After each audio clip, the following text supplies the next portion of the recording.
Hello दोस्तों, JSSC परीक्षा में एक बार फिर से आपका स्वागत है। आज हम लोग इतिहास के अगले लेक्चर को डिस्कस करने वाले हैं।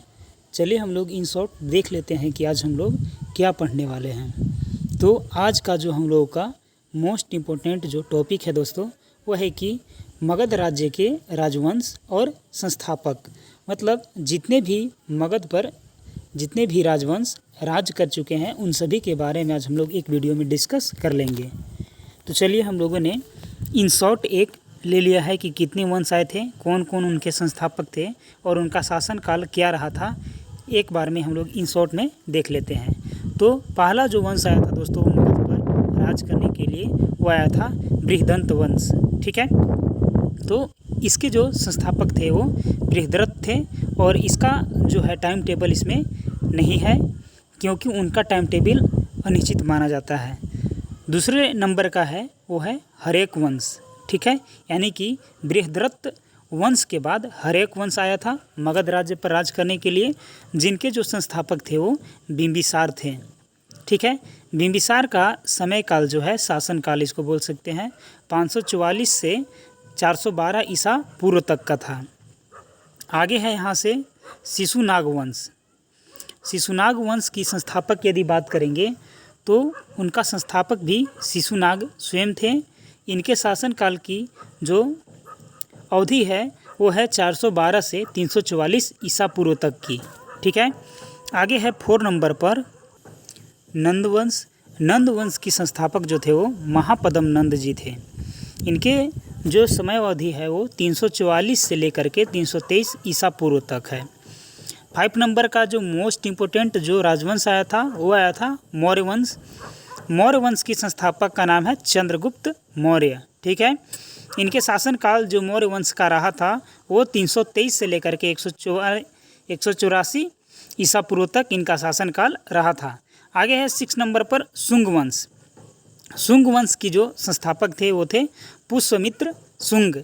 इनके जो शुंग वंश थे उनके शासनकाल की बात करेंगे तो 184 ईसा पूर्व से लेकर के 75 ईसा पूर्व तक। आगे है कण्व वंश। कण्व वंश की जो संस्थापक थे वो थे वासुदेव। इनके शासनकाल है 73 ईस्वी पूर्व से लेकर के 60 ईस्वी ईसा पूर्व तक के आसपास। 8 नंबर का जो मोस्ट इम्पोर्टेंट राजवंश था वो था सातवाहन वंश। इसके संस्थापक थे सिमुक और इसका जो समय अवधि माना जाता है 60 ईसा पूर्व और इसके पहले। ठीक है, चलिए आगे बढ़ते हैं हम लोग। आगे है मगध राज्य का उत्कर्ष। ठीक है, तो हम लोग क्या करेंगे कि मगध राज्य का उत्कर्ष से लेकर के जितने भी राजवंश उस पर राज किए हैं उन सभी को डिस्कस करते हैं। तो चलिए हम लोग मगध राज्य का उत्कर्ष टॉपिक के साथ आरंभ करते हैं। मगध के सबसे प्राचीन वंश के संस्थापक जो थे वो बृहदंत थे, जो कि बृहद्रथ वंश की स्थापना किए थे। इनकी राजधानी की बात करेंगे तो इनकी राजधानी जो थी वो राजगृह में थी। ठीक है, उस समय इसको गिरिराज बोला जाता था, राजगृह को। जरासंध बृहदंत का पुत्र था। जो जरासंध थे वो बृहद्रथ का पुत्र था। आगे है इसके बाद हर्यक वंश। हर्यक वंश के संस्थापक जो है वो बिंबिसार थे। ठीक है, ये जो है मगध की गद्दी पर 544 ईसा पूर्व में बैठे थे बिंबिसार। ठीक है, बिंबिसार जो थे वो बौद्ध धर्म के अनुयायी थे। ठीक है, याद रखिएगा, मोस्ट वेरिएबल क्वेश्चन है कि बिंबिसार कौन थे। तो ये जो है हर्यक वंश के संस्थापक होने के साथ साथ बौद्ध धर्म के अनुयायी भी थे। आगे है बिंबिसार ने मगध पर लगभग 52 वर्षों तक शासन किया था। ठीक है, आगे है कि बिंबिसार का एक राजवैद्य था जिसका नाम क्या था, जीवक था। तो जीवक उस समय अपने ज़माने का मोस्ट वेरिएबल पर्सन था राजवैद्य में, क्योंकि इन्होंने अपनी सेवा महात्मा बुद्ध जी को भी प्रदान किए थे। ठीक है, जब महात्मा बुद्ध जी का तबीयत खराब हुआ था उस समय। आगे है कि बिंबिसार की हत्या उनके पुत्र अजातशत्रु ने कर दी। ठीक है, प्रश्न आता है कि किसने अपने पिता की हत्या कर दी, तो अजातशत्रु ने, या बिंबिसार की हत्या किसने की, तो अजातशत्रु ने। अजातशत्रु का उपनाम होता है कुनिक। ठीक है, अजातशत्रु का एक और नाम था जिसका नाम था कुनिक। वह 32 वर्षों तक लगभग मगध पर शासन किया था। ठीक है, लेकिन जो अजातशत्रु था वो जैन धर्म के अनुयायी था। ध्यान रखिएगा, जो बिंबिसार था वो किसके अनुयायी था, तो बौद्ध धर्म के अनुयायी था। लेकिन उसके जो पुत्र था अजातशत्रु वो जैन धर्म के अनुयायी था। आगे है अजातशत्रु की हत्या उसके पुत्र उदयन ने 461 ईसा पूर्व में कर दी और वह मगध की राजगद्दी पर बैठ गया। ठीक है, बिंबिसार को कौन मारा? तो बिंबिसार को अजातशत्रु मारा। अजातशत्रु को कौन मारा? उसका पुत्र उदयन। ठीक है, तो ये जो है 461 ईसा पूर्व में मगध की राजगद्दी पर बैठा। जो उदयन था ये जैन धर्म से अनुयायी था, मतलब जैन धर्म से संबंधित था।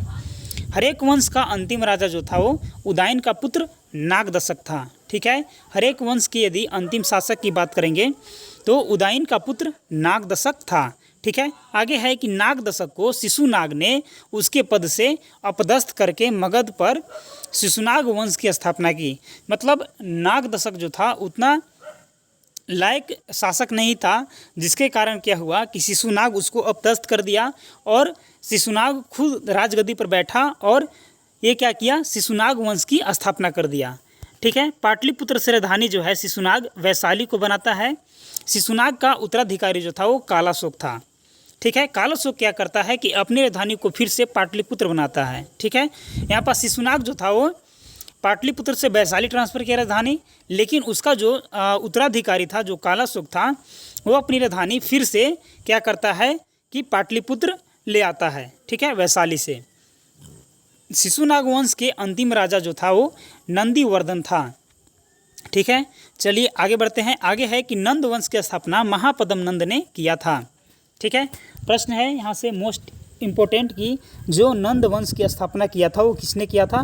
तो नंद वंश की स्थापना जो है वो महापद्म नंद ने किया था। ठीक है, नंद वंश का अंतिम शासक जो था वो घनानंद था। ठीक है, यह सिकंदर के समकालीन था। मतलब जो जब राजगद्दी पर घनानंद शासन करता था तब उसी समय जो है सिकंदर भारत पर आक्रमण करने आया था। ठीक है, मतलब इसको बोल सकते हैं कि ये सिकंदर का समकालीन था। इसे चंद्रगुप्त मौर्य ने पराजित किया और मगध में मौर्य वंश की स्थापना किया। ठीक है, जो नंद वंश के अंतिम शासक घनानंद था उसको चंद्रगुप्त मौर्य क्या करता है, पराजित कर देता है और मगध में मौर्य वंश की स्थापना कर देता है। ठीक है, बात यहाँ पास हुआ है सिकंदर के बारे में, तो थोड़ा बहुत हम लोग क्या करते हैं कि सिकंदर के बारे में डिस्कस कर लेते हैं, उसके बाद हम लोग मौर्य वंश के बारे में डिस्कस करेंगे। ठीक है, यहाँ पास है सिकंदर। सिकंदर के जन्म की बात करेंगे तो 356 ईसा पूर्व में सिकंदर का जन्म हुआ था। पिताजी का नाम है इसका फिलिप और इनके गुरु का नाम है अरस्तु, यानी कि सिकंदर जो था वो अरस्तु का ही शिष्य था।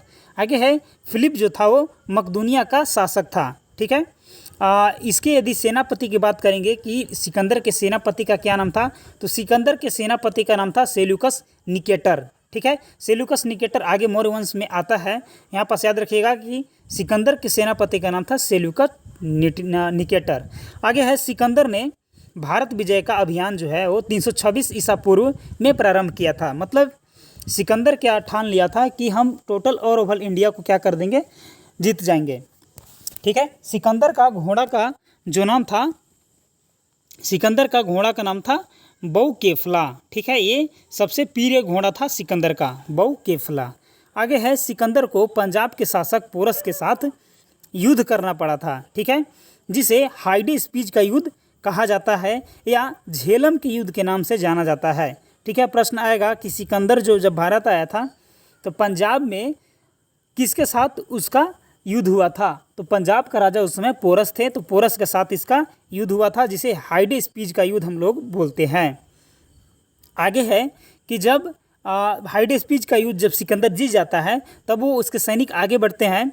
तो आगे जैसे ही बढ़ते हैं तब वो कहाँ पहुँचते हैं, तो ब्यास नदी के पश्चिमी तट पर सारे सैनिक और वो खुद पहुँचता है।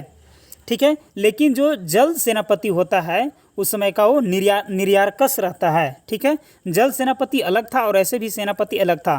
तो निर्यारकस याद रखिएगा, जल सेनापति था। जो सेनापति निर्यारकस था वो क्या करता है कि नदी के पार करने से इनकार कर देता है। ठीक है, मतलब वो बोलता है कि हम लोग इतने विशाल सैनिक के साथ नदी पार नहीं कर सकते हैं। इसके पश्चात क्या हुआ कि 325 ईसा पूर्व में सिकंदर भारत से लौट गया अपने यहाँ। ठीक है, चलिए तो सिकंदर के बारे में यहाँ पास डिस्कस खत्म हो गया। अब हम लोग मौर्य वंश की बात करेंगे। मौर्य वंश के संस्थापक चंद्रगुप्त मौर्य थे। ठीक है, चंद्रगुप्त मौर्य का जन्म जो है वो 345 ईसा पूर्व में हुआ था। ठीक है, ऐसा माना जाता है कि इनका जन्म एक निम्न कुल में हुआ था। आगे है कि जब ये राजा बने थे तब उस समय का जो शासनकाल था वो 322 ईसा पूर्व का समय था। मौर्य वंश के जो संस्थापक चंद्रगुप्त मौर्य थे वो जैन धर्म के अनुयायी थे, मतलब जैन धर्म से संबंधित थे। घनानंद को हराने में चाणक्य, जिसका नाम कौटिल्य और विष्णुगुप्त था, उसने चाणक्य ने ही चंद्रगुप्त की क्या की थी, मदद की थी, जो बाद में चंद्रगुप्त मौर्य का प्रधानमंत्री बन गया था। जब चंद्रगुप्त राजा बन गए तब कौटिल्य जो है उनका प्रधानमंत्री बन गया और मार्ग प्रदर्शित करने लगा। कौटिल्य जो है एक पुस्तक लिखे थे, उस पुस्तक का नाम था अर्थशास्त्र। ठीक है, अर्थशास्त्र पुस्तक में राजनीति के बारे में बताया गया है। याद रखिएगा कि जो कौटिल्य द्वारा लिखित अर्थशास्त्र पुस्तक है उसमें राजनीति के बारे में डिस्कस किया गया है। आगे है कि अंतिम समय में जब थे चंद्रगुप्त मौर्य, वह अपना अंतिम समय कर्नाटक के श्रवण बेलगोला में व्यतीत किए थे और 298 ईसा पूर्व में इनकी मृत्यु हो गई थी। चंद्रगुप्त मौर्य ने सेल्यूकस निकेटर को हराया और उसकी पुत्री कार्नेलिया से शादी की। ठीक है, सेल्यूकस निकेटर कौन था? तो सेल्यूकस निकेटर हम लोग आगे अभी तुरंत जस्ट डिस्कस किए हैं कि सेल्यूकस निकेटर सिकंदर का सेनापति था। यहाँ पास आप लोग देख लीजिए, सेल्यूकस निकेटर कौन था? सिकंदर का सेनापति था। तो सेल्यूकस निकेटर को क्या करते हैं, चंद्रगुप्त मौर्य हरा देते हैं और उसकी पुत्री से के साथ जो है शादी कर लेते हैं। पुत्री का क्या नाम था? तो कार्नेलिया उसकी पुत्री का नाम था। तो इसके बदले में सेल्यूकस निकेटर जो है वो चंद्रगुप्त मौर्य को काबुल, कंधार, हेरात, मकरान ये सब गिफ्ट करता है एक वादे के थ्रू चंद्रगुप्त मौर्य को। आगे है मेगास्थनीज। मेगास्थनीज के बारे में इसलिए जानना इंपॉर्टेंट है क्योंकि चंद्रगुप्त के दरबार में मेगास्थनीज जो है वो रहता था। ठीक है, मेगास्थनीज जो है एक पुस्तक लिखा था, उस पुस्तक का नाम है इंडिका। ठीक है, तो मेगास्थनीज को कौन भारत भेजा था? तो सेल्यूकस निकेटर का ये राजदूत था। सेल्यूकस निकेटर ने ही मेगास्थनीज को चंद्रगुप्त मौर्य के दरबार में भेजा था। आगे है पाटलिपुत्र के बारे में। उस समय जब मगध में शासन चल रहा था तो पाटलिपुत्र जब राजधानी उसकी बनी थी तो पाटलिपुत्र में ऐसा क्या क्या खासियत है उसके बारे में है। पाटलिपुत्र एक विशाल प्राचीर से घिरा हुआ था जिसमें 570 बुर्ज और 64 द्वार शामिल थे तथा 2-3 मंजिले जो है लकड़ी का घर जो है बना हुआ रहता था और कच्ची ईंटों से बना हुआ रहता था।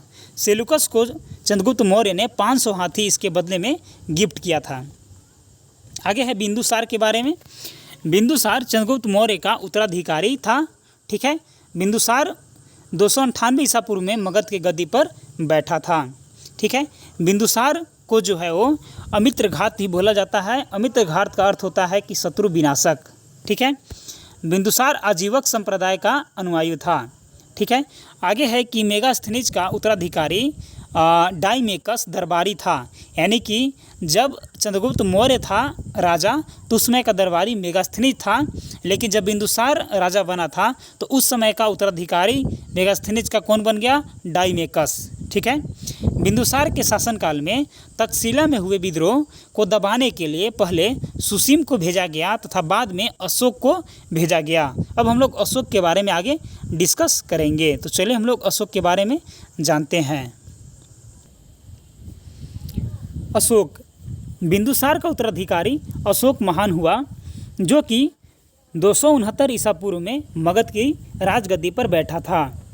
ठीक है, उस समय जब राजगद्दी पर अशोक को बैठाया गया था उस समय जो है अवंती के राजपाल के रूप में अशोक थे। पुराणों में अशोक का नाम अशोक वर्धन है। ठीक है, अशोक ने अपने राजाभिषेक के 8वें वर्ष लगभग 261 ईसा पूर्व में कलिंग पर आक्रमण किया।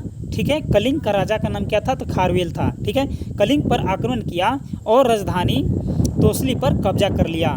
ठीक है, जब यहाँ पास कलिंग का युद्ध हो रहा था उसी समय भारी रक्तपात देख करके अशोक का हृदय परिवर्तित हो गया था। उसके बाद जो है वो युद्ध करना छोड़ दिया था। ठीक है, अशोक के माताजी का नाम था शुभद्रांगी। ठीक है, अशोक के माताजी का नाम था शुभद्रांगी। आगे है उपगुप्त। उपगुप्त उस समय के बौद्ध भिक्षु था जो कि अशोक को बौद्ध धर्म की शिक्षा दिए थे। ठीक है, पुत्र का नाम था महेंद्र और पुत्री का नाम था संघमित्रा। पुत्र और पुत्री को अशोक आदेश देता है कि तुम लोग जाओ और श्रीलंका में बौद्ध धर्म के प्रचार प्रसार करो। ठीक है, भारत में शिलालेख का प्रचलन सर्वप्रथम अशोक ने ही करवाया था और अशोक के शिलालेख ब्राह्मणी, खरोष्ठी, ग्रीक, अरमाइक लिपि में लिखा गया था। अशोक के 14 शिलालेख हैं। ठीक है, इसको जो है वो पादरेटी फैंथलेर ने खोजा था। ठीक है, 1837 में जेम्स प्रिंसेप ने अशोक के शिलालेख को सबसे पहले पढ़ा था। 1837 में जेम्स प्रिंसेप, याद रखिएगा, सबसे पहले शिलालेख को पढ़ा था। आगे है मौर्य शासन का 137 साल कम से कम उन लोगों का समयावधि रहा था। ठीक है, मौर्य वंश का अंतिम शासक बृहद्रथ था। इसकी हत्या इसके सेनापति पुष्यमित्र शुंग ने 185 ईसा पूर्व में कर दिया था और मगध पर शुंग वंश की स्थापना की थी।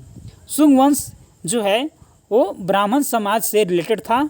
ऐसे तो ब्राह्मण समाज से शुंग वंश, कन्या वंश और सप्ताहन वंश तीनों वंश संबंधित है। तो चलिए हम लोग फर्स्ट वाले शुंग वंश को देख लेते हैं। शुंग वंश, शुंग वंश जो है वो पुष्यमित्र शुंग, जिसके मगध पर शुंग वंश की नींव डाली और ब्राह्मण जाति का इन्होंने शुंग वंश की स्थापना किया था। ठीक है, तो प्रश्न आएगा कि शुंग वंश की स्थापना किसने किया? तो पुष्यमित्र शुंग ने। राजधानी की कहाँ बनाया? तो राजधानी जो है विदिशा को बनाया था। पुष्यमित्र शुंग ने 2 बार अश्वमेघ यज्ञ कराया था। तो यज्ञ जिसमें करवा रहे थे तो करवाने वाले कौन थे? तो पतंजलि जो है वो यह अश्वमेव यज्ञ करवाने वाले थे। शुंग वंश का अंतिम शासक देवभूति था। इसकी हत्या वासुदेव ने कर दी और मगध पर कन्य वंश की स्थापना किया था। आगे है कर्ण वंश के बारे में। कर्ण वंश का अंतिम शासक राजा सुशर्मा हुआ करता था। सुशर्मा की हत्या सिमुक ने 60 ईसा पूर्व में कर दी थी और सप्तवाहन वंश की स्थापना किया था।